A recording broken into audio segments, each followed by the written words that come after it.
Hai guys, hai semua teman-teman yang masih happy di Hai. rumah aja. Hai, saat ini aku udah bersama dengan sahabat-sahabat ya dari masing-masing bidang.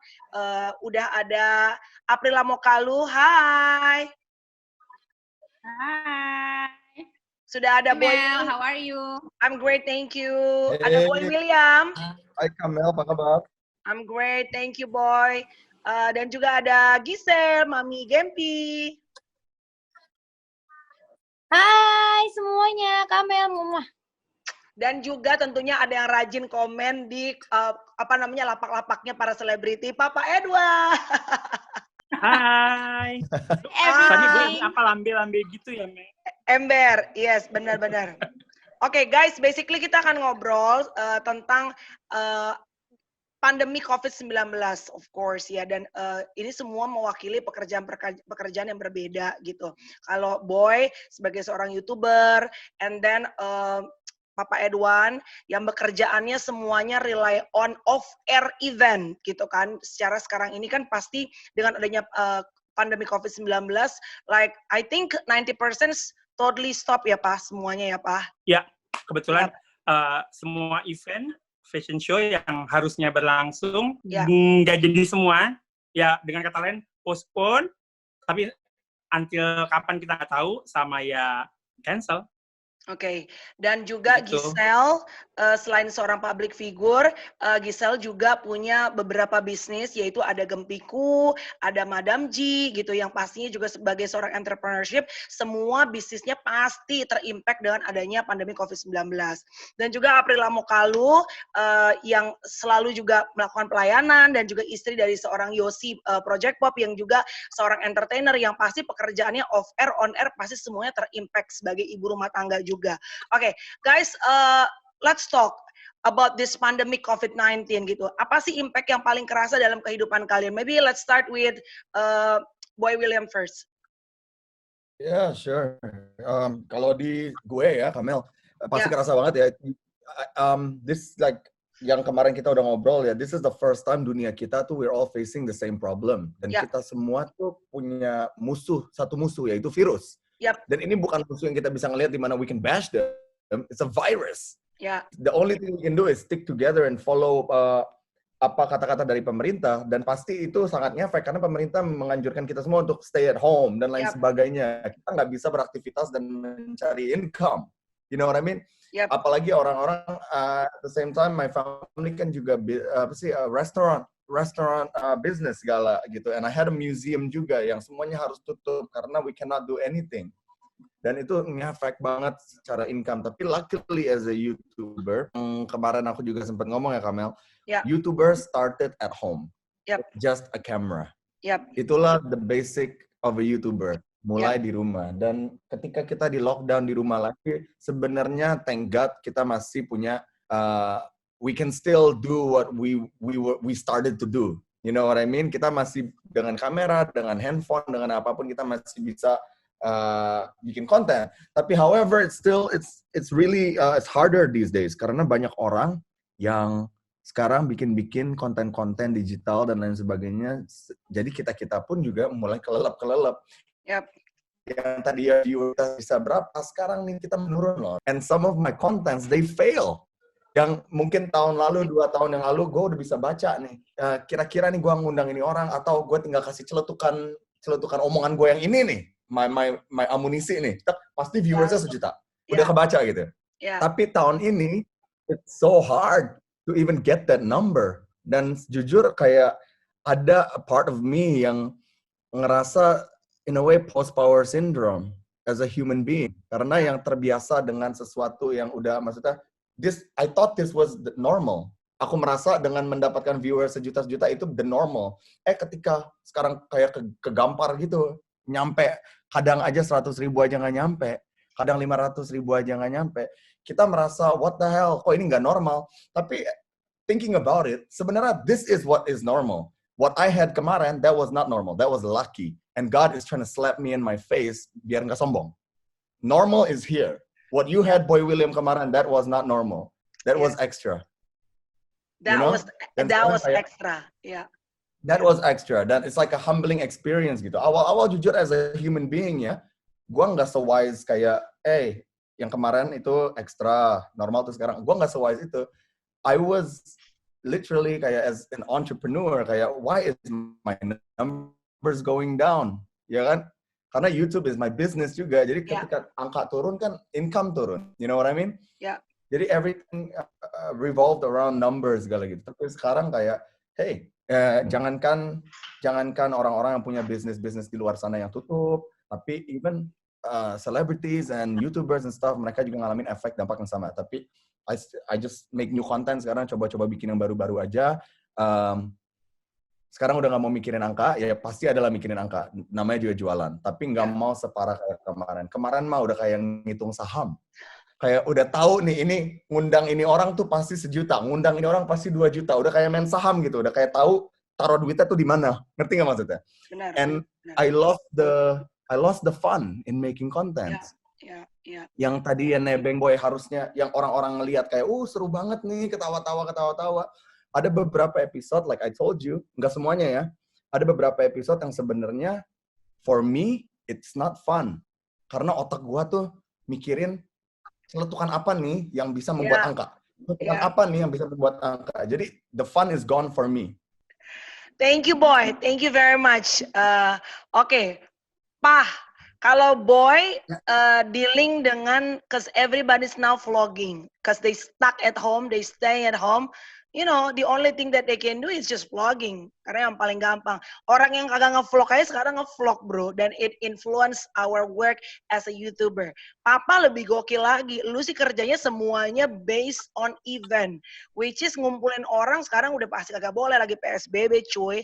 So, benar. Apa yang terjadi dengan income Papa Edwan sebagai seorang koreografer, one of the best choreographer in Indonesia? Go ahead, Pak. Mel, Yep. sebentar, Mel. Kayaknya tadi viewersnya Boy pindah ke Papa Edwan deh semenjak dia mau TikTok. Oh ya, Papa, sorry, gue ganti. Di momen-momen corona seperti ini, aku berbagi donasi. Gue ganti ya. Papa Edwan used to be, he is still one of the best choreographer in Indonesia, but now / new TikTokers. Asik. By the way, Papa Edwan, I love your channel. It's very funny. Thank you, Boy. Oke, kalau gue kan kerjaan gue adalah fashion choreographer. Jadi memang bergantung sama event-event fashion yang ada di Jakarta, di Indonesia gitu kan ya. Dan sekarang semua kan berhenti total.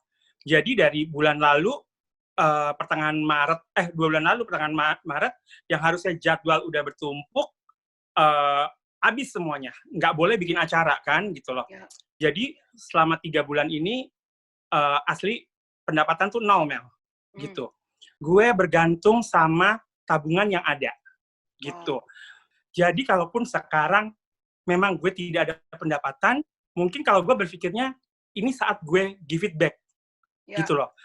Dulu-dulu gue itu nggak ada waktu buat bikin yang namanya donasi, gitu. Iya, gue mungkin sekedar membantu donasi gitu. Tapi sekarang kalau gue ngelihatnya dengan kayak begini, gue bisa berbagi gitu loh. Apa yang udah gue dapat bisa gue sumbangkan lagi ke dunia fashion. Kayak sekarang gue bikin digital fashion show gitu, fashion show dari rumah gitu. Mungkin ini emang saatnya gue buat give it back gitu loh, Mel. Kalau gue mikirnya gue nggak apa-apa, gue nggak ada pendapatan, tapi puji Tuhan masih kasih tabungan yang bisa mencukupi buat gue, buat kantor gitu ya, buat orang-orang, buat tim gue masih bisa terpenuhi. Jadi buat gue ya ini saatnya buat give it back. That was crazy sih, Pak. Papa 2 bulan ini zero income karena cause your work, everything depends on the event. Dan dengan adanya COVID-19, PSBB, automatically everything stop ya, Pak. That was crazy sih. Maksudnya kalau Boy, lu kan masih bisa nge-vlog ya. That's crazy ya. Itu gila, tapi lebih gilanya lagi karena dia bisa ngomong itu dengan tetap bersyukur, dengan tetap berserah sama Tuhan, walaupun cuma dari tabungan gitu. Itu kan nggak semua orang punya hati bisa begitu. Itu kalau aku mungkin belum tentu gitu bisa menghadapi dengan selapang hati itu dan terus masih bisa berbagi juga, masih bisa memikirkan orang lain. That's amazing sih, Pak. Hebat, luar biasa. Pak, gue terinspirasi banget sama omongan lu tadi, Pak. Maksudnya 2 bulan gak ada kerjaan tapi tetap berbagi dan lain sebagainya. Pak, mau nanya, ada rasa takut nggak living on just savings? Ada rasa takut nggak? Misalkan berapa bulan lagi ya gue akan bertahan gitu. Gue pengen tahu aja as human being. I know God is always going to help and stuff. Tapi kan kita sebagai manusia, we have to survive. This is a concrete jungle. Gimana tuh? Iya. Kalau dibilang takut sih takut, Boy. Maksudnya gini, kita kan pegang uang ada limitnya ya. Iya nggak sih gitu. Dan kita nggak tahu pandemik ini sampai kapan berlanjutnya, kita nggak tahu gitu loh. Tapi kalau gue sih selalu optimis, maksudnya pasti Tuhan akan kasih, akan cukupkan kita, akan membuka ide-ide kita buat sesuatu yang lain yang bisa kita hasilkan gitu loh. Gue percaya itu sih. Gitu. Gue yang nggak pernah tiktokan, dan dulu nggak TikTok, aduh alay banget sih gitu ya. Kemarin gue bikin 4 TikTok atau di Instagram. Buruan Pak, Cus. Bikin yang banyak, followersnya nanti centang biru, terus nanti produk-produk aku reverse semua nih pakai Papa nih. Nah, itu bisa make money juga loh, Pak. Benar. Papa, thank you for your sharing. It was amazing. Memberi, giving dengan dari kelimpahan from the abundant life, it's easy. Tapi memberi pada saat kita aja kurang, that's crazy. That's crazy. Ya, hebat. Very inspiring. Gue mau nambahin buat si Boy gitu ya, if you're worried gitu ya, kalau satu hal juga yang gue selalu pegang adalah kesusahan sehari buat sehari ya.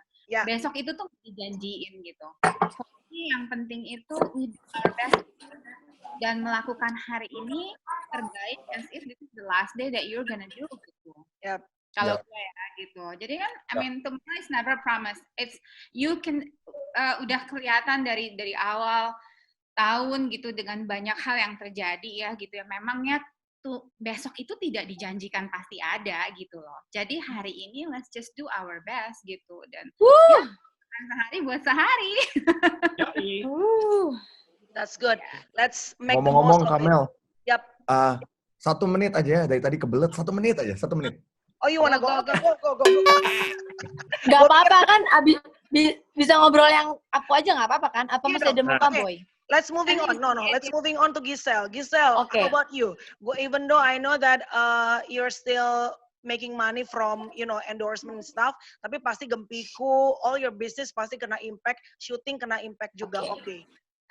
Ya, jadi kalau aku emang untungnya endorsement masih jalan ya, walaupun lagi kayak begini aku sensitif sendiri sih, maksudnya kayaknya nggak enak juga, jadi banyak yang pokoknya harganya benar-benar aku banting-bantingin, malah kebanyakan juga nolongin orang-orang juga, nggak ini, cuman yang penting aku bukan aku sih, terutama timku masih bisa dapat rezeki dari situ. Kalau aku kebetulan Tuhan udah siapin dari bisnis yang lain tuh masih ada yang bisa jalan, kayak yang Madam G Makeup sebenarnya nggak terlalu kenapa-kenapa ya, masih ya goyang tapi sedikit lah, masih sangat diberkati karena kan itu masih bisa jalan online. Nah, cuman yang emang kena banget itu yang semua yang makanan-makanan yang kayak Boy tadi cerita, dia juga punya family business, restoran dan segala macam. Aku kan juga ada tuh tempat makan buat keluarga dan anak-anak di Gunawarman yang namanya Mamain. Itu sih yang paling kena dampaknya banget karena itu nggak bisa take away pas awal-awal karena kayak tempat itu dulu unggulannya karena bisa tempat main anak-anak gitu. Jadi begitu udah nggak boleh pergi-pergi, ya udah gone, selesai. Terus kita akhirnya memutuskan buat tutup dulu sementara. Nah, tapi dari situ aku tuh belajar, Kamel, gimana caranya bisa tetap mengasihi orang lain dalam keadaan seperti ini. Kenapa aku bilang gitu? Karena ternyata permasalahannya kan paling gede soal karyawan ya. Yang paling bikin pusing tuh soal karyawan. Karena kan kita tahu mereka tetap butuh itu gitu untuk living, untuk makan, mungkin untuk ada yang untuk tempat tinggal dan segala macam. Sedangkan kalau tutup kan kita benar-benar nol kan income-nya gitu. Semua bisnis makanan berantakan sih, aku ngerti. Ada beberapa yang emang beruntung bisa makin gede, tapi kebanyakan yang restoran-restoran gitu memang susah banget. Dan mereka rata-rata survive buat karyawan-karyawannya aja gitu. Jadi di situ aku juga belajar gimana caranya pokoknya biar anak-anak ini tetap masih bisa jalan gitu buat mereka. Nah, di situ konfliknya tuh, karena kan kayak tempat restoran gitu aku bukannya nggak sendirian. Ya. Kalau misalnya itu aku sendirian, aku pasti dengan senang hati aku memberi segala macam yang aku bisa buat mereka tetap living dan segala macam. Tapi kan ini aku rame-rame, ada 9 orang, 9 suara, 9 pandangan, dan nggak semuanya. Jadi ada yang otaknya bisnis banget. Aku kebagian otaknya yang paling gampang kasihanan sama orang gitu. Jadi wah, itu buat nyatuinnya setengah mati. Sampai akhirnya ya, ajaibnya, so aku kemarin itu pas dapat pembelajaran bahwa kalau di saat seperti ini ya, kita sebenarnya tuh yang penting untuk berharap, berserah, sama harus mengasihi gitu. Oke, kita sama-sama susah, semua pandemi ini semuanya terdampak, semua usaha juga berantakan, semua orang pasti merugi. Tapi serugi-ruginya kita masih bisa hidup oke, masih bisa tinggal di tempat yang nyaman, makannya masih terjamin gitu. Sedangkan kalau mereka kan karyawan gajinya berapa, kayak gimana, kalau benar-benar mereka cuma ngandelin dari itu. Puji Tuhan sih semuanya teman-teman aku baik-baik juga, akhirnya bisa satu suara gitu. Tapi yang pasti sih usaha-usaha, waduh, semuanya sih benar-benar butuh hati dan pengetahuan yang baik lah dari owner-ownernya ya, untuk bisa tetap ngayomin anak-anak itu ya. Sayangnya sih nggak semuanya begitu, banyak juga tempat yang tutup semuanya, unpaid leave segala macem ya. Cuman kalau ngelihat kayak gitu stres juga. Jadi aku selalu berpikir di dunia ini semuanya lagi sama-sama susah, sama-sama kelimpungan. Di apa yang tanganku bisa lakukan buat yang bisa terjangkau sama tanganku aja lah gitu. Ya. Yang selebihnya aku cuman dibawa ke doa aja ke Tuhan, tolong dilindungi gitu satu persatu. Tapi yang aku bisa perjuangkan, aku perjuangkan setengah mati sebisa-bisanya. Gitu paling, Kamel. That's good, Giselle. Karena aku sih ingat bahwa kalau kita pernah bahas deh dulu sama-sama bahwa Tuhan nggak pernah putus kita, Tuhan nggak pernah nyuruh kita untuk nolong everybody, because we cannot do it, it's impossible. Penting apa yang kita bisa lakuin dengan dua tangan kita ini nih. Kalau kita bisa bantu postingan lah, lewat berbagi, anything, bahkan lewat kayak vlog seperti ini juga, anything lah yang kita nggak bisa lakuin, let's just be God's part, ya sih? Yes. Thanks, Giselle. Oke, last sama-sama. Maaf berantakan, grogi. That's alright. It's coming from your heart. Harus berantakan dong. Kalau nggak berantakan namanya udah udah disiapin. Oke, last but not least, my sister Aprila Mokalu. Aprila pasti sang suami seorang entertainer, Yosi, Project Pop pasti kehajar. Karena semua entertainer pasti kehajar gitu. Terus kamu juga dalam pekerjaan, dalam pelayanan segala macam juga pasti terkena. Baking juga, you're a baker kan, bikin kuenya enak banget by the way, Aprila ini loh gitu. Jadi kena juga nggak, walaupun kamu sebenarnya nggak punya toko offline kan, everything's online, right? So what about you? How you cope with the situation? Mel, hi guys, hi everything. Welcome to my guys. Welcome to my guys. Iya, tapi gini, di saat-saat seperti ini ya, tentunya pekerjaan suami aku ini memang juga sama dengan teman-teman semua, istilahnya kita ngamen lah ya gitu. Dan tapi gini, dari dulu sampai sekarang, aku dan Yosi itu kita punya satu mindset, memang pekerjaan kita itu kita harus sadari bahwa benar-benar karena kasih karunia, bukan karena kita hebat. Karena gini, tadi yang Boy bilang juga, kan Boy juga bilang, ya 2 tahun lalu 1 juta gitu. You thought that was the normal. Tapi setelah itu banyak yang keluar. Karena gini, bukan karena kita hebat, yang jauh lebih hebat banyak pasti. Yang lebih keren, yang lebih ganteng gitu loh. Menyadari betul bahwa kehidupan kami gitu, even termasuk Club Cake Jakarta di mana aku baking, yang lebih pinter bakingnya banyak, yang lebih enak kuenya banyak gitu loh. Jadi kalau kami masih bisa hidup sampai saat ini, honestly it's just kasih karunia banget. Dan aku setuju sama semua teman-teman Boy, Papa Edwan dan Giselle gitu. At the end of the day, suamiku selalu bilang si Yosi, motivasi kita mengerjakan segala sesuatu, motivasinya adalah bagaimana kita bisa berguna untuk orang tersebut. Bagaimana kita bisa kayak misalnya Papa Edwan bikin TikTok, atau misalnya Yosi banyak sekali mengerjakan banyak hal. Aku bikin kue awalnya karena pengen nyenengin teman-teman sendiri gitu. Tapi tiba-tiba banyak yang apresiasi, lalu satu demi satu mulai mau membeli, dan puji Tuhan Mel, kayak di saat pandemik seperti ini ya, aku itu mengucap syukur karena selalu ada aja yang pesen kue. Dan punya teman-teman kalian yang tanpa aku minta, selalu so generous with your words dengan postingan kalian gitu, yang bikin sampai ada kewalahan juga gitu terima order, puji Tuhan gitu. Di saat mungkin orang lain tidak, ya walaupun sedikit, nggak usah banyak gitu ya, tapi tetap itu buat aku pada saat ada pemasukan itu adalah penyertaan Tuhan kalau menurut aku ya gitu. Dan kalau untuk kayak Papa Edwan, dia bisa hidup dari tabungannya misalnya, dan dia bisa mempunyai satu pandangan bahwa memberi itu kayak tadi Mel bilang, memberi di saat kita berkelimpahan it's easy, tapi memberi di saat kita sendiri masih perlu, it takes a mindset yang dirubahkan. Nah, aku tuh percaya ya bahwa who we are now itu adalah akibat dari setiap hari apa yang kita tabung selama ini. Jadi pada saat kita ke pressure itu, yang keluar tuh apa? Yang keluar manis atau pahit yang keluar? Dan puji Tuhan, aku sih seneng lihat teman-teman semua begitu di-press, yang keluar adalah manis. Makanya yang keluar adalah manis dari Papa Edwan, dari Giselle, mau menolong, dari Boy, punya pengertian yang baru, new understanding, and then you become humbled by that, gitu ya. Aku justru mengucap syukur, karena ternyata memang di satu sisi kita lihat banyak kesedihan, tapi dalam kesedihan tersebut kita lihat Tuhan bekerja, dan God is real gitu loh, bahwa Tuhan tuh benar-benar bekerja dan nyata dalam kehidupan kita gitu. Kalau aku sih melihatnya kayak gitu ya Mel gitu, dan paling kita tuh harus selalu jaga hati. Tadi aku share di Instagram aku bilang begini, 3 hal yang harus kita lakukan to keep our joy, karena joy itu penting, hati yang gembira adalah obat. Yang pertama, we have to keep being grateful. Grateful tuh maksudnya kita mengucap syukur dengan apa yang kita punya, jangan fokus dengan apa yang kita nggak punya.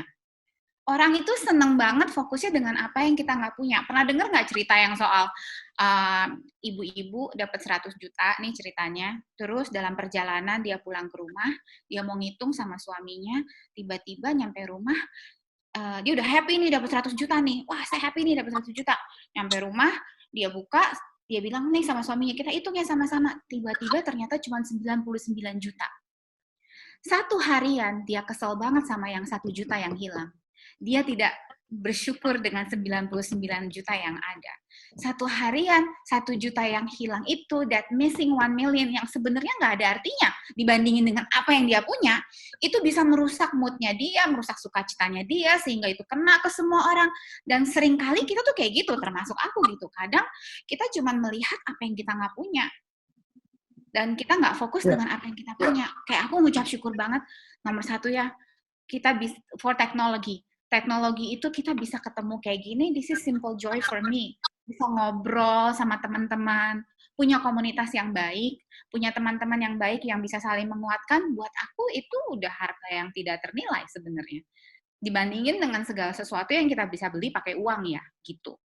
Ini nggak bisa dibeli pakai uang nih, pertemanan kayak gini nih. Nggak bisa dibeli nih, ini perlu pakai waktu, investment waktu, ya kan? Perlu dengan banyak hal yang kita lakukan, dan I don't think kalau aku datang, Boy, gue bayar ya, nih lo jadi temen gue, belum tentu gue mau jadi temen aku. Oke, boleh deh Pril, buat sehari 2 hari, oke lah, abis itu gue males, ya kan gitu. Nah ini kan harta yang tidak ternilai kalau menurut aku ya Mel. Temen sih banyak. Gitu. Teman sih banyak, cuma teman-teman yang punya value yang sama, yang bisa melihat satu bentuk tantangan dengan nilai yang sama dan saling menguatkan, itu buat gue, buat kita semua yang bekerja di dunia entertainment, that's priceless kalau buat kita. Yes. Yeah. Tadi yang pertama, I think kayak grup kayak ini ya, we're friends with each other. A true friend can only be when we don't want each other's lives. We are happy with what we have, and we're just here to be friends. Yep. Very true. Yeah. Okay. Yang pertama, Mel, sorry. Yang pertama kan grateful. Yang kedua aku bilang you keep being active, jangan lupa olahraga, cuci tangan. Time management susah banget ya kan, work from home, oke. Okay? Dan yang ketiga serving, tetap melayani satu sama lain dengan apa yang kamu punya aja gitu. Aku percaya banget Papa Edwan tuh joyful banget pada saat dia bilang gini, Pril, gue happy banget loh gue bisa bikin orang ketawa hari ini. It's different kan pada saat kita memberi. Sama kayak gini ya, maksud gue, Pril, kayak gue pikir kan gini, aduh, ini dunia fashion ini lagi tidur nih semua nih gitu kan, lagi lemes, kagak ada show, model juga kagak ada kegiatan, desainer penjualan menurun gitu. Tapi terus gue dengan membuat kayak kemarin challenge model-model pada fashion show di rumah, terus nanti kita bikin digital fashion show, itu kayaknya tuh gue tuh pengen menciptakan vibe yang positif ya, terus memberi semangat ke mereka untuk yuk kita tetap semangat nih buat ngejalanin masa yang berat ini gitu. Dan itu ternyata semua pada semangat gitu loh. Dan itu buat gue suatu kayak kebahagiaan bisa bikin orang lain semangat gitu. Dan mereka semua juga ngerasa, seru ya kita ya gini. Maksudnya vibe itu, energi positif itu yang harus tetap ada gitu loh. Alright, guys, ini adalah pertanyaan terakhir yang akan kita share. Dan ini juga adalah pertanyaan yang gue tanya kepada semua narasumber pada saat gue collapse on my vlog, which is I asked Boy as well a few days ago. Apa sih, in every season, dalam setiap musim, we believe that God is always trying to teach us new lesson. Sebenarnya kita dalam komunitas kita sendiri, in the beginning of 2020, when everybody was very excited, yeah, finally 2020, tiba-tiba dak, banjir datang, virus datang, it's been a roller coaster kan, oh my god, it's ups and down. This is the year that we've been waiting for, 2020, dan ternyata so many challenges, so many tests, tapi blessing-nya juga banyak, penyertaan Tuhan juga banyak. We pick one word. Wah, kemarin sih sebetulnya si Boy nggak milih, dia lupa. Tapi kemarin finally he learned that the word that he picked finally was leveling up. Ya, Boy. Nah, level up. So apa sih sebetulnya in this very hard season ya, karena pasti setiap orang nih musimnya walaupun sama tapi kan pengajaran dari Tuhan berbeda-beda. Apa sih yang menurut kalian Tuhan pengen ajarkan di musim yang super berat, dan I've never been in this kind of situation before gitu. Oke, Prila dulu deh. Kalau aku sama Mel dari awal, vessel tuh artinya alat. Jadi alat, jadi saluran gitu. Jadi tampah. Jadi saluran perpanjangan tangan dalam segala hal aja gitu. Apakah itu mendengarkan, memberi senyuman, membantu, apapun itu gitu. Itu sih kalau aku. Oke. Papa? Kalau gue berserah. Surrender. Gitu. Kalau gue diajarin, karena memang ibarat kata dalam keadaan gue yang sekarang ini kan seperti tadi di awal ya, tidak ada pemasukan. Ya gue berserah sama Tuhan gitu, karena gue percaya semua ini punya Tuhan, gitu. Semua yang dititipin Tuhan, Tuhan yang akan jaga, Tuhan yang akan pelihara kita, Tuhan yang akan mencukupkan kita. Gitu. Dan gue percaya Tuhan menciptakan musim, pasti ada ganti-ganti, ada siang, ada malam. Gak mungkin sehari siang, terus malamnya pasti ada, gitu. Dan gue percaya kayak sekarang musimnya kita lagi begini, tapi pasti akan ada akhirnya, nanti akan berubah, gitu. Jadi semua pasti akan ada akhirnya, dan rencana Tuhan pasti hebat. There's time for everything.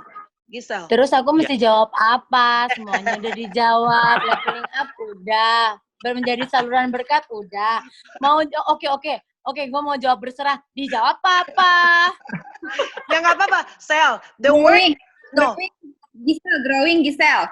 Tapi sebenarnya the word could be similar, could be the same, tapi penerapannya dalam setiap kehidupan bisa berbeda-beda kan? Iya, itu kalau ya banyak sih, itu belajarnya sih banyak banget ya. Growing bener juga, itu aku dikasih waktu untuk bertumbuh banyak banget. Kita nggak kemana-mana, kerjaan nggak banyak ya, ada ya ribet, cuman banyak gitu waktunya untuk bisa lebih mengenal lagi gitu tentang kehidupan rohani kita, tentang Tuhan dan semuanya. Terus untuk berserah tadi juga diajarin untuk udah nggak usah sotoy, mau berencana ini A, B, C, D. Kita kan udah dari awal tahun udah ngarep udah mau gini, aku Mei udah mau trip ke sini. Semuanya kita nggak bisa gitu. Jadi ya emang diajarkan untuk berserah, dan percaya. Sebenarnya kita nggak ada yang pernah tahu ini akan kapan selesai gitu. Cuman percaya aja bahwa semuanya akan ada di kontrolnya Tuhan yang Maha Kuasa, dan akan ada yang indah gitu di balik semuanya. Kita akan dapat pembelajaran semua gitu. Semuanya akan baik-baik aja gitu. Ya betul bisa. Tapi gue seneng banget lo nanyain satu kata gitu, karena dalam balik setiap satu kata itu pasti ada pembentukan karakter di belakangnya supaya kita bisa ke satu kata itu gitu. Pasti kan banyak percakapan di sini yang harus kita lawan gitu kan ya. Rasa-rasa yang harus kita lawan, harus kita kuasain, perasaan-perasaan itu gitu. Jadi it's really good. Yep. Boy, I know that your word was level up, tapi would you like to add more? Sure. Kenapa my word was level up, by the way, in a way, selain kita lebih mengenal spiritually and stuff like that, ini momen dimana kemarin-kemarin kita tuh semua punya kerjaan masing-masing dan kita semua sibuk dengan kerjaan itu.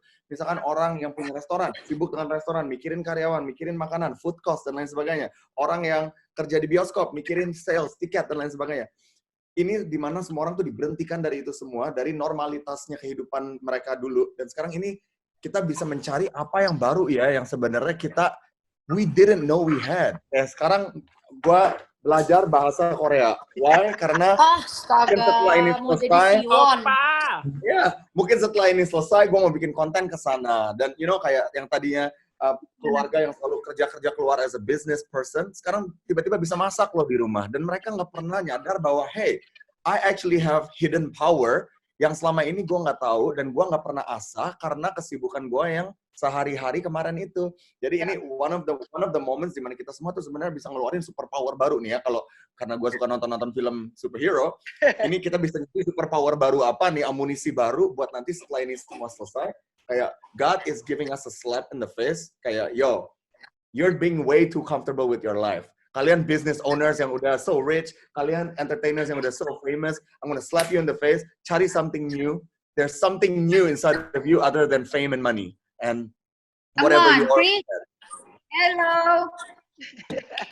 Bener gak? Gila. Awesome.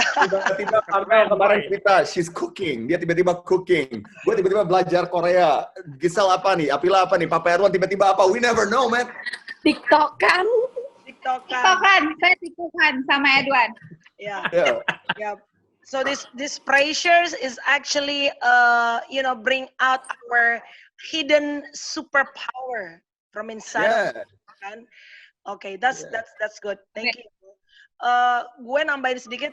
In this hard season, sebetulnya kata gue di awal kemarin adalah, Prila tahu tuh baca kertas gue, it was breakthrough.